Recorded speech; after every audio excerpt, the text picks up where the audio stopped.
So in today's segment, Tammy asked each of us, how do we establish boundaries in our life to help to make sure that we experience that rest that we so need and crave? And for me, it's very easy to come into quiet and experience that rest. It's not something that I personally struggle with, but what I found is that I really needed to find rest in community. I'm always reading, and I never have an issue with, sitting before God in His presence, because I'm always in the Word first thing in my day. And so, but I found that there was still something missing as far as the rest component.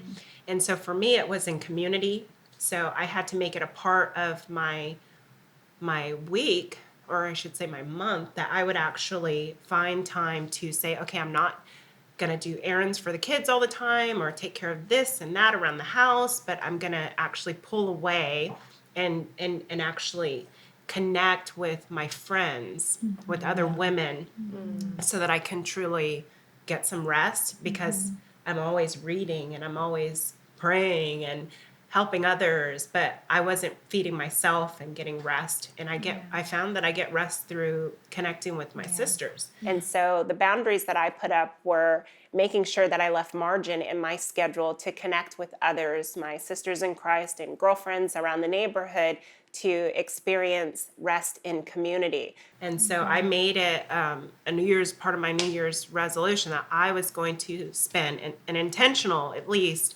once a week, connecting with another sister, and twice a month doing some kind of outing, whether it's just going to like brunch or for a walk, or I like to bike downtown. I just wasn't putting those things on my calendar. So my boundaries were like, I'm always here and I'm available for everyone, but I just wasn't putting me on the list. So it's been really awesome. It's changed my continence. I think I'm a happier person.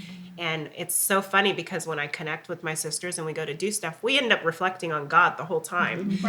And it's just like talk. And it's interesting because I just met with a lady. I have a small group that I lead out of my house on Wednesday nights. And one of the ladies in my group brought her friend to meet me because she's looking for connection with the group. I'm trying to get through this without crying, but it just really kind of broke my heart, because here was someone, I met her and we're sitting in this coffee shop. It was her first time meeting me. I just wanted to make sure she connected with our group and stuff, lifestyle and all that, because we're more of a life group than just a Bible study. And she had been disconnected for 7 years. She used to belong to a group, and as she sat across the table, her friend was in awe that she was opening up to me the way she was, because she was like, she's not the type to open up.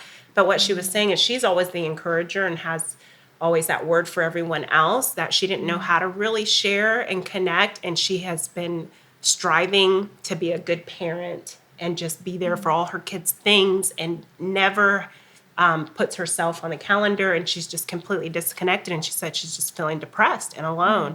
And I just thought, whoa, I don't want any of my sisters, I don't want to be sitting next to someone at my child's practice or at a game and they're alone and not connected and feeling like they can get any rest because they're always doing for everybody else. So I had to make sure that I made time for that. So I put it as a part of my week, that I would at least connect somehow, even if it was just for an hour over coffee or for lunch.